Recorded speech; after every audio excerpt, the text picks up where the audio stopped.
Assalamualaikum warahmatullahi wabarakatuh. Apa kabar Anda semua? Di mana saja Anda berada ya. Semoga Anda selalu diberi kesehatan, kekuatan di dalam melaksanakan tugas kehidupan sehari-hari ini ya. Dengan tetap bersemangat kita akan melaksanakan uh, kuliah kita, kuliah kewirausahaan. Pada kesempatan ini kita akan membahas tentang etika kewirausahaan atau entrepreneurship. Ya. Mengapa kewirausahaan? Nah, ini yang sering kita tanya dan bertanya-tanya ya. Kita berkali-kali ya apa yang melatar belakangi kita perlu berwirausaha ya. Kita tahu bahwa semuanya kita ini setelah Anda kuliah ya harus berlanjut ya, berlanjut dalam artian kita berkehidupan ya, entah di mana saja nanti, mungkin di Bengkulu atau di tempat lain ya. Nah, nanti kita tidak semuanya menjadi pegawai atau baik pegawai swasta ataupun pegawai negeri tentunya. Nah, itu bagaimana? Kita harus punya tujuan, punya langkah, yaitu berwirausaha. Nanti kita akan bahas apa keuntungan berwirausaha, kemudian jurus yang menjadi ya, jurus awalnya. Kalau misalnya kita bersilat, misalnya bukan bersilat lidah ya, kita bersilat atau pencak silat itu ada jurus awalnya, jurus dasar, atau di kungfu ataupun apa itu ada kuda-kudanya ya, supaya kuat nantinya. Nah, jurus awalnya tidak lain adalah bagaimana merubah pola pikir kita atau mindset kita tentang bekerja itu ya. Jadi kita harus berpikir apakah kita ingin menjadi orang gajian atau karyawan yang menjadi pemberi gaji atau pemilik usaha. Sering kita berkata begini bahwa tangan di atas itu lebih baik daripada tangan di bawah ya. Jadi bagaimanapun itu, apalagi di dalam Islam kita harus menjadi seorang yang dalam artian kita harus bisa memberi, karena bagaimanapun memberi itu banyak hal yang mungkin insya Allah kita dapatkan dari memberi, bukan meminta ya. Nah, bagaimana nanti kita akan bahas juga mendirikan usaha itu ya. Kita akan bahas, kita mulai dari awal. Termasuk nanti kalau misalnya kita cari tumpangan ya, ada program kreativitas mahasiswa namanya TKM. Nanti kita akan jelaskan di beberapa kali pertemuan kita, karena memang target salah satunya kita mencari pendanaan nantinya ya. Kemudian bagaimana mengelola usaha, kemudian yang selanjutnya adalah strategi bersaing dalam menjalankan usaha. Nah, kita refreshing dulu, kita segarkan dulu gitu ya. Wirausahawan atau entrepreneurship adalah orang yang berjiwa berani. Tanpa keberanian, berkali-kali kita berkata, hidup harus berani. Dengan berbagai macam kekuatan kita harus mengambil resiko untuk membuka usaha dalam berbagai kesempatan ya. Kemudian kegiatan wirausaha dapat dilakukan bisa seorang diri atau nanti berkelompok ya. Berkelompok ini dalam artian ya bisa Anda nanti teman-teman Anda di mahasiswa Fikes itu karena sudah tahu wataknya ya, etikanya, ini bisa berkelompok. Oh, saya percaya sama itu, ayo kita bikin usaha. Misalnya yang satu ada yang dari Muko-Muko, ada yang dari Linggau, ada yang dari kota. Nah, itu bentuk jaringan, nggak bisa dalam bentuk kelompok. Wah Pak, saya biasa sendiri, ya tidak ada salah. Atau berkelompok dengan saudaranya di kampung juga bisa, gitu ya. Kemudian seorang wirausahawan dalam pikirannya selalu berusaha mencari dan mencari. Ya, jadi kita ini di dalam kehidupan juga harus mencari yang terbaik. Nah, kalau tidak A ya B, kalau tidak B bisa kita lakukan dengan C dan seterusnya. Jadi ada plan A, plan B, plan C nanti. Dan Bapak sarankan jangan nunggu lulus. Kalau nunggu lulus nanti nggak keburu ketinggalan kereta ya. Tapi di Bengkulu belum ada kereta. Tapi itu hanya istilah saja. Kemudian memanfaatkan peluang usaha yang dapat memberi keuntungan. Ingat, usaha itu eh, kita berharap untung ya, bukan berusaha itu dapat rugi. Tetapi keuntungan ini juga harus kita perhatikan ya, dalam istilah agama itu keuntungan yang barokah ya. Jangan semuanya di ujung-ujungnya untung tetapi tidak berkah, itu juga tidak bagus juga ya. Kemudian ada beberapa pendapat ya, salah satunya ini adalah Peter Drucker ya. Itu dijelaskan, kewirausahaan merupakan kemampuan dalam menciptakan sesuatu yang baru dan berbeda. Ingat, catatannya di sini adalah menciptakan sesuatu yang baru dan berbeda. Apakah susah? Tidak ya. Kita kadang-kadang suka berpikiran pendek ya. Oh, Pak, susah. Padahal tidak. Seperti digambarkan kemarin dengan program ATM. Amati, tiru ya, dan kita modifikasi ya. Jangan ikut-ikutan. Kita harus mempunyai nilai lebih ya dari sesuatu yang orang kebanyakan. Kalau tidak ya nanti sama saja. Kata bahasa Jawa sami mawon, tidak ada sama aja, itu apa sih makanannya, enak enggak enak, sama aja dengan yang lain. Nah, itu apa keunggulannya? Akhirnya ujung-ujungnya kan tidak dibeli orang ya, atau tidak disukai orang. Nah, orang yang memiliki kemampuan untuk menciptakan sesuatu yang baru berbeda dari yang lain, atau mampu menciptakan sesuatu yang berbeda dengan yang sudah ada sebelumnya, nah itulah namanya orang yang mempunyai mental, mempunyai jiwa entrepreneurship atau kewirausahaan. Dan itu kita harus lakukan dan kita harus latih gitu. Bukan kita mau sok berbeda menjadi ayam hitam di tengah ayam putih. Ya memang begitu, harus kalau di dalam segi kewirausahaan ya, tetapi dalam hal yang lain ya tidak ya. Jadi maksudnya begini, kita harus punya keunggulan kompetitif dibandingkan dengan yang lain, jangan mengekor atau membebek ya. Kita lanjut ya. Ini ada pendapat Zimmerer ya. Kewirausahaan sebagai suatu proses penerapan kreativitas dan inovasi. Ya, kata kuncinya adalah kreativitas dan inovasi dalam memecahkan persoalan dan menemukan peluang untuk memperbaiki kehidupan atau usaha. Ya, sebagai contoh ya, kalau Anda ini kita contohkan di Bengkulu. Di Bengkulu itu kita melihat misalnya ada jerami. Bagi orang yang terbiasa lihat jerami padi maksudnya, kan itu limbah ya. Nah, untuk apa itu jerami padi itu? Ya sudah, kita bakar saja ya. Tetapi bagi orang yang punya kreativitas tinggi, dia jangan, ini adalah bisa diuangkan, bisa mempunyai nilai tambah.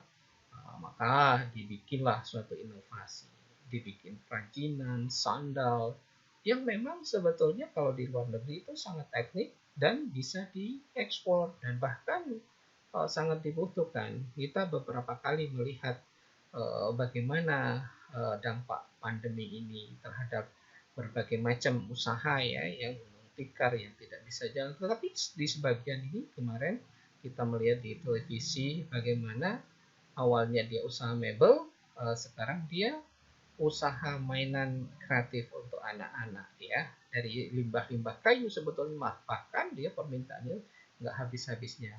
Orang pada di rumah, anak-anak butuh mainan, nah muncullah permainan atau mainan edukasi. Nah ini kan suatu luar biasa sebetulnya. Nah kalau ditanya di Bengkulu, wah banyak sekali kita limbah kayu itu yang bisa kita manfaatkan. Pak, kita tidak punya kreativitas atau tidak punya kemampuan untuk itu. Nah itu kan perlunya kita membuat kelompok, mungkin ada teman, mungkin ada saudara, dia punya jiwa seni seperti itu, dan masih banyak sekali ya. Di kemarin kita sempat singgung tentang kuliner, kita seperti itu. Banyak sekali yang bisa kita lakukan ya. Misalnya, Pak, di Bengkulu ini banyak banyak durian misalnya. Durian itu apa, limbah durian yang muncul di situ ada biji durian. Nah, biji durian itu sudah kita teliti ya, ternyata kita bikin tepung. Bisa untuk tepungnya bisa dimanfaatkan, bisa dibikin roti unyil misalnya, seperti di Bogor. Di Bogor itu sudah variannya banyak sekali, malah dari talas. Kita punya banyak talas ya, tetapi kita belum bisa memanfaatkan untuk keuntungan atau kemakmuran di Bengkulu ini ya. Kita punya tadi biji durian, kita manfaatkan untuk apa? Setelah jadi tepung itu bisa jadi roti, bisa untuk pakan ternak, masih banyak nih peluang yang bisa kita usahakan ya. Jadi inovasi dalam memecahkan persoalan dan menemukan peluang untuk memperbaiki kehidupan usaha ya. Jadi ini peluangnya ada di mana-mana dan bahkan di sekitar kita. Tinggal kejelian kita, apakah bisa kita membuat kreativitas. Nah, yang banyak sekali itu kita kan belum bisa memanfaatkan potensi ya, kadang-kadang di sekitar kita itu yang benar-benar ini ya, banyak sekali. Kemudian untuk menciptakan sesuatu yang diperlukan suatu kreativitas dan jiwa inovator yang tinggi. Seorang yang memiliki kreativitas dan jiwa inovator tentu berpikir untuk mencari dan menciptakan peluang yang baru agar lebih baik dari yang sebelumnya. Ya, kita berpikir. Ya mungkin Anda yang Putri, Mbak-mbak, Teteh, Ayu, ya.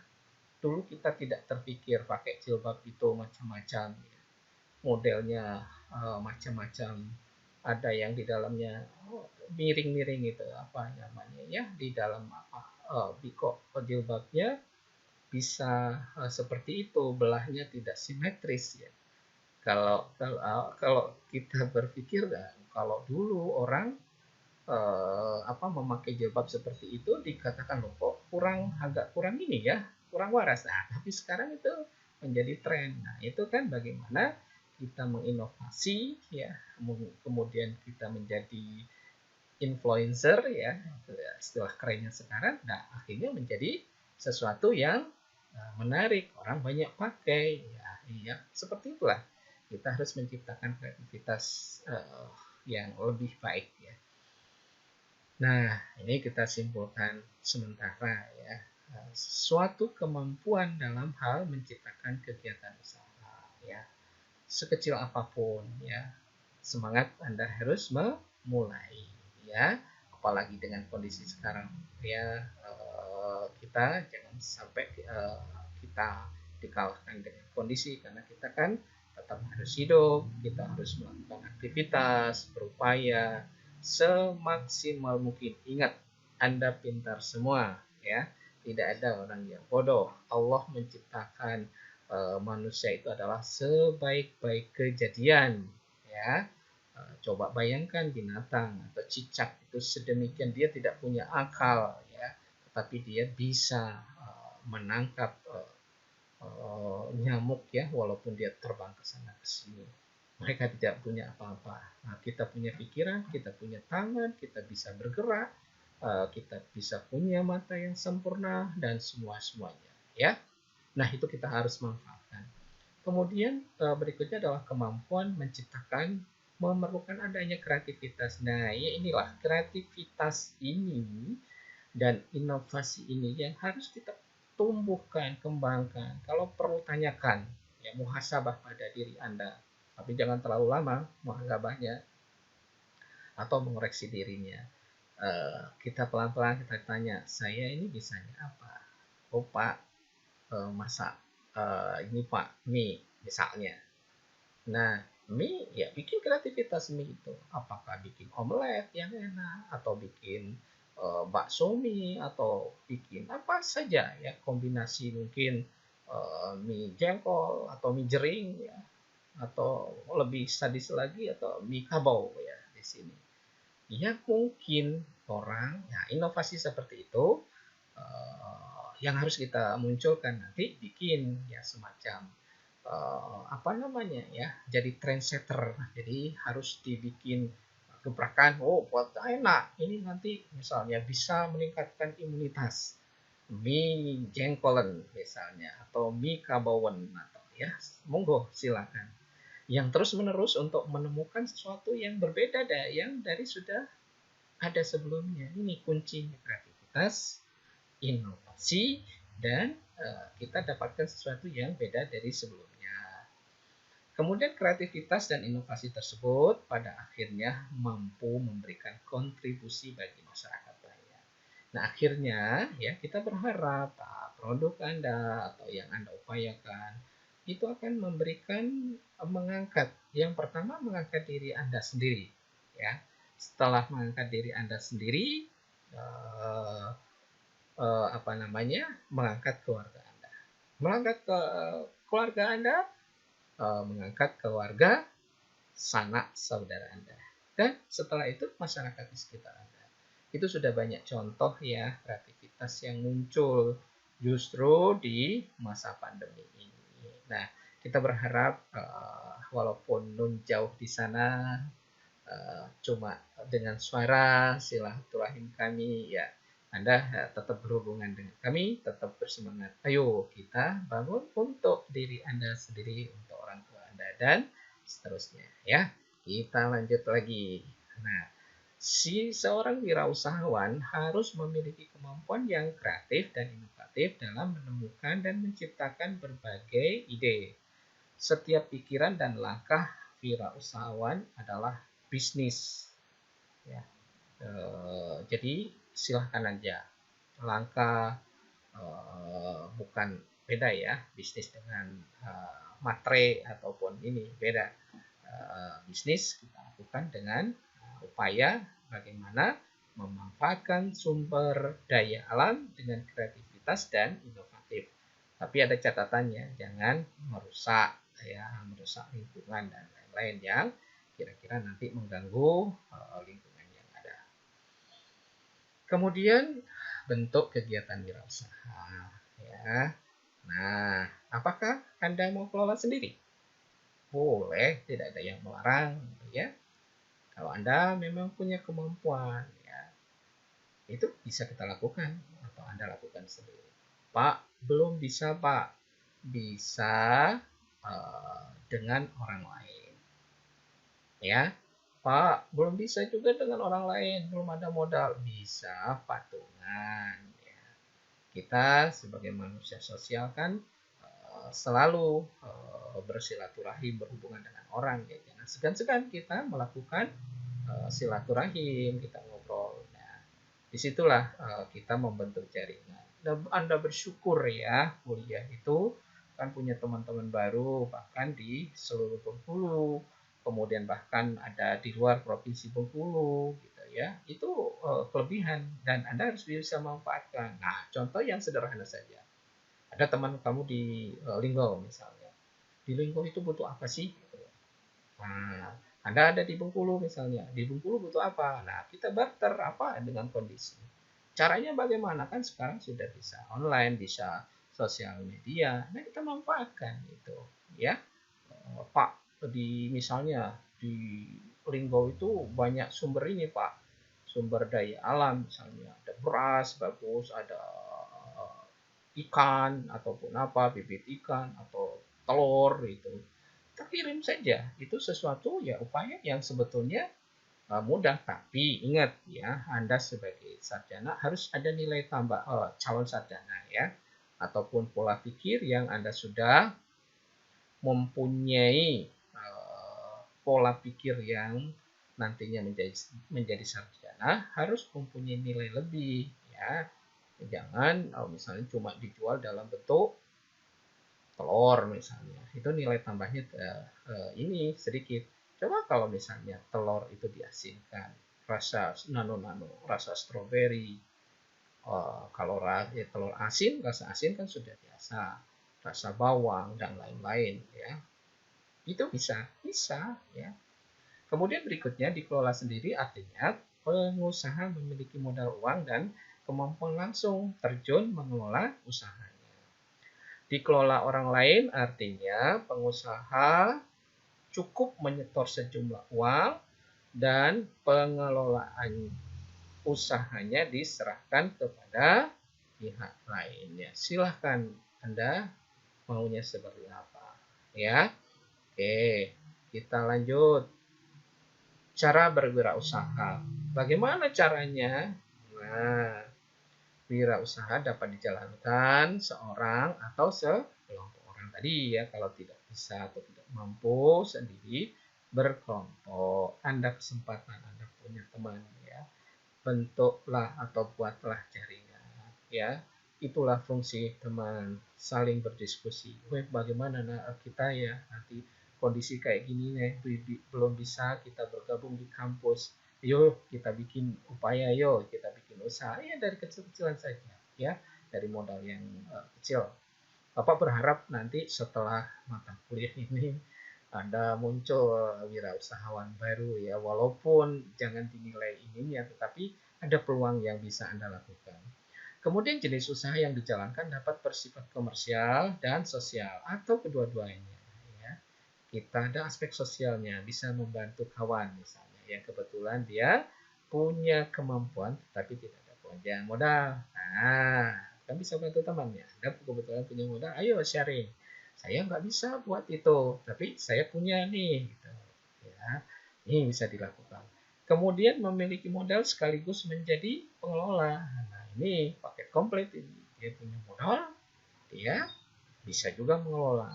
Kemudian yang berikutnya, menyetor modal dan pengelolaan ditangani oleh pihak mitra. Ya, kita cukup andil modal ya.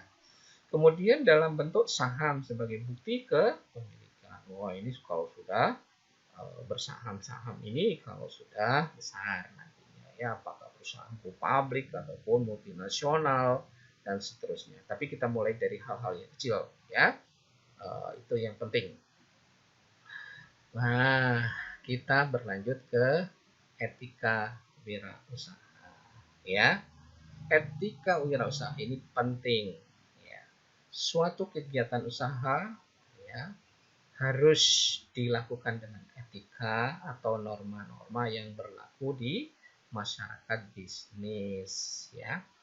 Etika atau norma-norma itu digunakan agar para pengusaha tidak melanggar aturan yang telah ditetapkan dan usahanya dijalankan dengan memperoleh simpati dari berbagai macam pihak ya. Bagaimanapun ya, kita butuh orang-orang pembeli ya, yang menggunakan jasa. Kalau itu wirausaha kita dalam bentuk jasa ya, didatangi orang suka dengan kita. Nah, itu harus punya etika yang baik untuk mendapat kesuksesan nantinya. Ujungnya kita harus sukses ya. Kemudian apa sih etika? Kadang-kadang kita bertanya-tanya ya, apa sih etika itu? Ya, asal kata etika itu berasal dari bahasa Prancis etiquette, yang berarti kartu undangan. Pada saat itu raja-raja di Prancis sana ya sering mengundang para tamu dengan menggunakan kartu undangan ya, bukan undangan pernikahan ya. Jangan dulu ya, nanti tahu-tahu Pak belum selesai kuliah kewirausahaan sudah ada undangan pernikahan, jangan. Untuk sementara, tapi kalau Anda mampu juga nggak ada masalah juga ya. Dalam kartu undangan tercantum persyaratan atau ketentuan untuk menghadiri acara seperti waktu, pakaian ya. Dress code-nya seperti apa, itu asal etika awalnya ya. Jadi ada ketentuan di situ. Kemudian pengertian secara luas ya, etika adalah tata cara berhubungan dengan manusia lainnya. Karena masing-masing masyarakat beragam adat dan budayanya ya.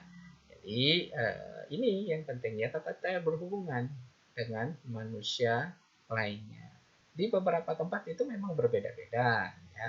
Di Bengkulu ini Bapak kan sering kadang-kadang ke daerah, ada beberapa daerah yang mempunyai kearifan lokal. Mereka misalnya masih mandi di sungai misalnya, atau mandi berkelompok misalnya dengan memakai basahan misalnya.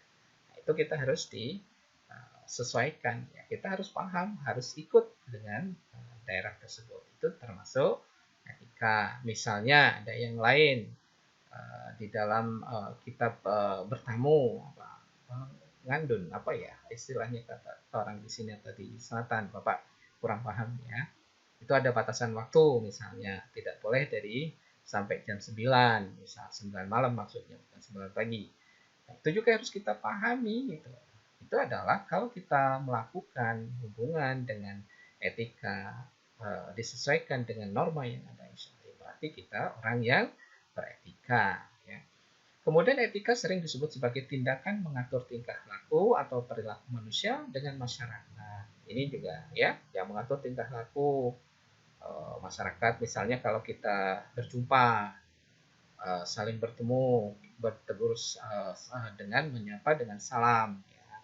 Assalamualaikum, gitu, misal ya. Itu ya itulah seperti itu. Kalau di dalam Islam sangat luar biasa itu. Bahkan Nabi itu diutus adalah untuk menyempurnakan etika atau akhlak ya. Kalau di dalam Islam itu ada dikenal dengan akhlakul karimah ya. Nanti kita bahas sambil berjalan. Kemudian tingkah laku itu perlu diatur agar tidak melanggar norma-norma atau kebiasaan yang berlaku di masyarakat. Jelas ini tadi Bapak sudah jelaskan ya. Bagaimana kita di dalam bertamu ya. Di dalam kita salah satu contoh ya, Anda misalnya mau WA dosen Anda atau mau WA teman Anda, mau WA orang tua Anda. Itu harus dengan etika ya, dengan mungkin harus dibedakan, jangan sampai sama semuanya ya, nanti menimbulkan persepsi yang berbeda. Alangkah enaknya kalau kita melihat seseorang yang mempunyai etika yang bagus ya.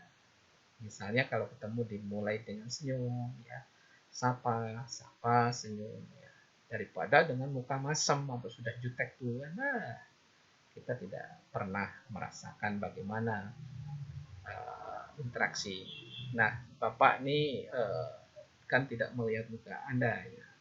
Kadang-kadang memang apa ya, ada kesulitan karena tidak ada interaksi secara langsung, tapi Bapak berusaha semaksimal mungkin bahwa kita harus mempunyai etika, dan Bapak berusaha di dalam mata kuliah kewirausahaan ini semaksimal mungkin bisa kita lakukan dengan baik ya. Kemudian sikap dan perilaku seorang pengusaha harus mengikuti norma yang berlaku dalam suatu negara atau masyarakat. Jelas, masyarakat Indonesia seperti apa ya, budaya Indonesia seperti apa, kalau Jawa itu unggah-ungguhnya seperti apa ya. Kemudian berpenampilan sopan dalam suatu situasi atau acara tertentu ya. Kemudian cara berpakaian yang layak dan pantas. Nah, ini juga harus diperhatikan juga, layak dan pantas ini ya. Ini Bapak sering kasih pembekalan kalau Anda di tempat KKN yang normal ya. Kadang-kadang kita harus, bukan kadang-kadang, Anda harus ya menghargai ya, berpakaian yang layak. Maksudnya begini, Bapak mentang-mentang orang dari kota, oh Pak, ini kita dari kota nih. Anda pakai, maaf ya, yang perempuan pakai pakaian you can see misalnya, apa? Pakaian you can see, ya. Tekbong ya, nah, keteknya belum. Nah kalau di masyarakat di ini belum terbiasa kan aneh. Misalnya pakaian celana pendek sampai ke atas. Sementara di kampus enggak, dia pakaian rapi, tetapi begitu ke masyarakat kok jilbabnya dilepas ataupun ini, malah justru itu akan menimbulkan masalah gitu ya. Nah, kalau enggak itu motor. Oh, motor apa namanya, knalpotnya bunyinya yang salah nyari. Nah, itu kan mengganggu gitu masyarakat. Biasanya di daerah itu tentram, aman, adem gitu. Wah, tiba-tiba dia ada yang pakai ya. Nah, itu kan pakai yang knalpot yang suaranya Pak racing gitu. Ya, akan menimbulkan masalah. Oke, ya, termasuk nanti cara berbicara yang santun dan tidak menyinggung perasaan orang lain. Ada loh ya, orang yang keluar satu kata aja nyakiti selalu nyakiti. Nah, kalau bisa kita harus perbaiki itu ya. Alangkah indahnya, alangkah enaknya kalau Anda misalnya berbicara itu dengan santun, pasti orang sangat suka ya, daripada ya dia seringnya ngomongnya ya sangat menyakitkan kadang-kadang. Banyak terjadi ya. Kemudian perilaku yang menyenangkan orang lain. Nah, ini ya, kalau kita sebetulnya di dalam Islam semua tingkah laku, cara berbicara itu adalah upaya ibadah kita. Nah, itu akan lebih enak kita. Senyum itu kan adalah sedekah. Apa susahnya kita bersodakoh ya? Cuma senyum. Ayo coba Anda ini yang lihat itu, coba kasih senyum yang paling bagus. Tapi jangan senyum terpaksa. Coba belajar ya. Bapak, wah masih kayaknya sudah keningnya masih berkerut-kerut itu nampaknya belum bisa. Untuk ulangi lagi, senyum dengan setulus-tulusnya. Nah, itu akan membuat dampak ya. Ada yang meneliti itu di bidang kesehatan. Kalau kita tersenyum itu cuma memanfaatkan cuma 10 sekitar 20 otot yang di dalam muka kita ya. Di muka kita itu kalau kita tersenyum otot kita yang terpakai itu tidak lebih dari 20-an. Tetapi kalau kita merengut, manyun, nah itu lebih banyak lagi, bisa di atas 30. Artinya apa? Ya, boros kita nanti, boros umur ya. Nah, benar juga kata orang mengatakan orang yang suka marah-marah itu nanti ya boros umur, cepat tua ya. Ya. Oke, dan itu ada penelitiannya. Memang, nah, dikaitkan dengan hormon. Orang yang marah, mungkin Anda yang bergerak di bidang kesehatan itu kan hormon adrenalin ya sering dimunculkan kan gitu. Kalau marah itu jantung sudah berdetak lebih kencang. Nah, itu akan menimbulkan dorongan yang luar biasa. Nah, itu akan proses metabolismenya lebih cepat dan kita kalau tidak tahan-tahan ada pembuluh darah kita pecah, nah bisa stroke deh.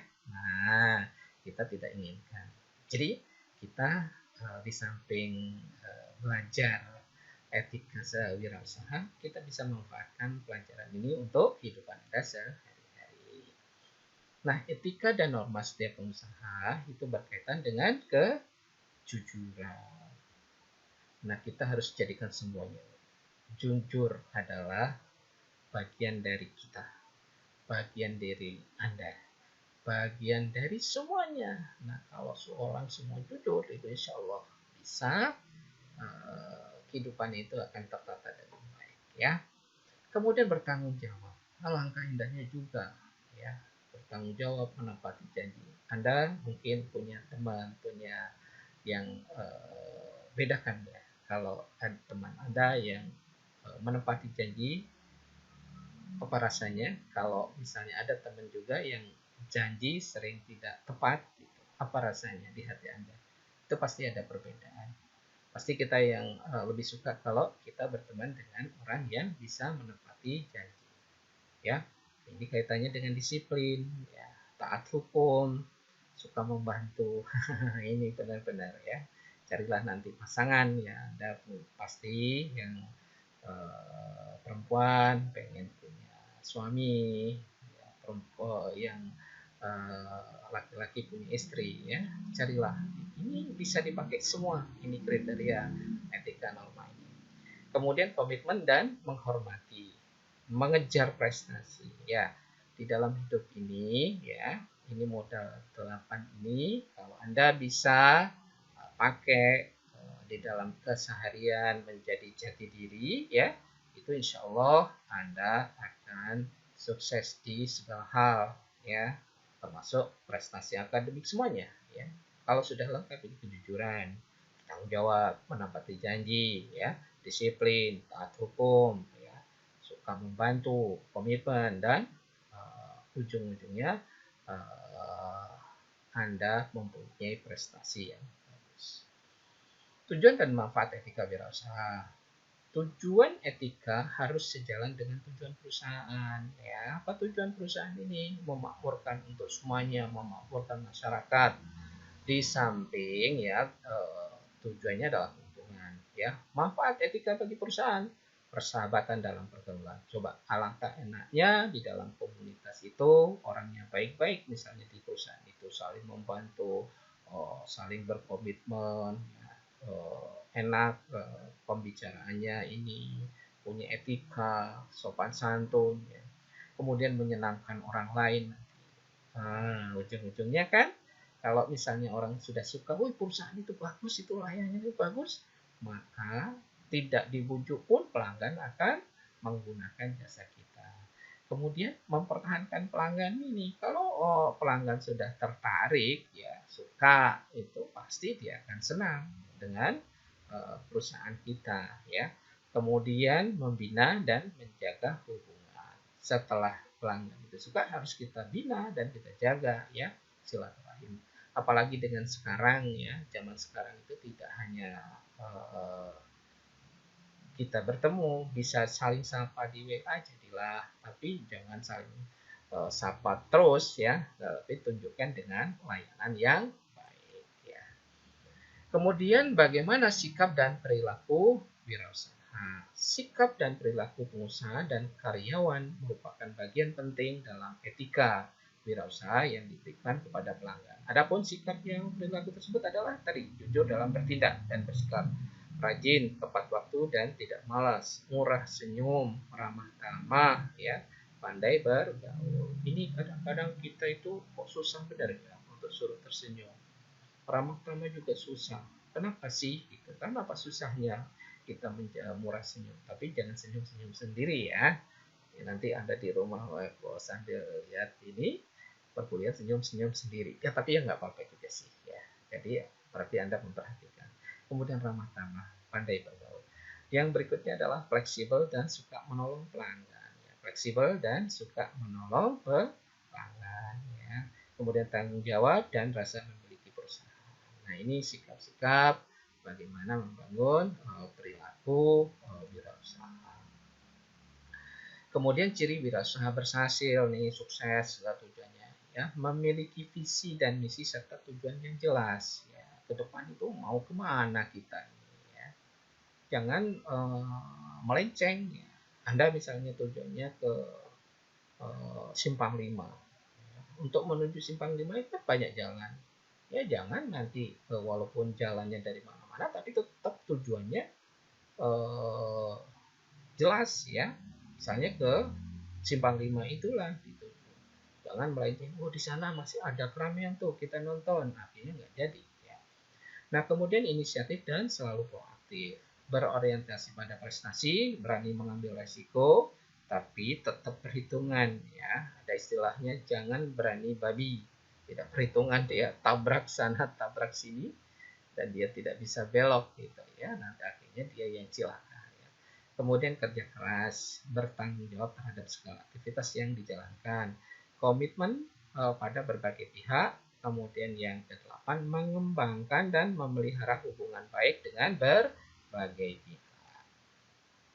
Nah, ada lembaga internasional pemberi penghargaan, ya. Misalnya Ernst & Young, ya, adalah lembaga internasional yang memberi penghargaan kepada perusahaan atau pribadi yang sukses. Jenis penghargaannya ada yang Entrepreneur of the Year, ya, EOY, yaitu penghargaan kepada pengusaha terbaik yang diselenggarakan setiap tahun. Kalau nanti kita berharap ada alumni dari Tikes, tapi nggak alumni juga nggak apa-apa.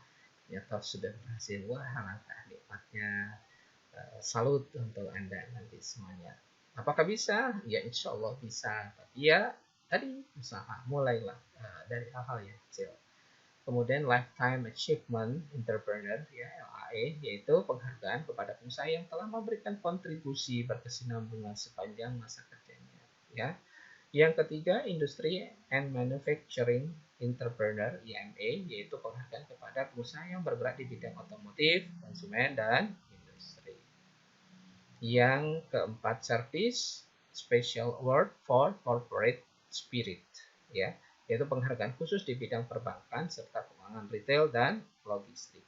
Yang kelima, Young Entrepreneur atau penghargaan kepada pengusaha berusia 40 tahun ke bawah. Nah, ini Anda kan masih berumur 17 tahun ya.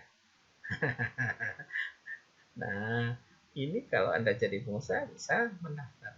Tapi ya, pokoknya usaha dulu ya. Kita berharap tetap berupaya. Yang keenam itu Special Award for Corporate Spirit, yaitu penghargaan kepada pengusaha yang memiliki semangat dalam meningkatkan usahanya. Ya, jadi semangat terus ya untuk usahanya. Kemudian yang ketujuh Special Award for Corporate Social Responsibility, yaitu penghargaan kepada pengusaha yang mampu memberikan tanggung jawab sosial ya. Di samping dia mendapatkan keuntungan, disisihkan sebagian keuntungannya itu untuk kepentingan sosial ya, bisa membantu masyarakat, bisa dalam bentuk ini beasiswa atau membangun layanan sosial yang lain yang bisa berkontribusi di masyarakat lainnya. Terus kita lanjut lagi, Sari, ke pencet yang lain. Cukup sekian ya, tetap semangat, insya Allah kita lanjutkan di pertemuan ke depan ya. Kita benar-benar kita secara daring kita ini, tapi tetap nanti kita tetap berhubungan dan tetap semangat ya. Nasrun minallah wa fathul qarib. Wassalamualaikum warahmatullahi wabarakatuh. Cayo ya.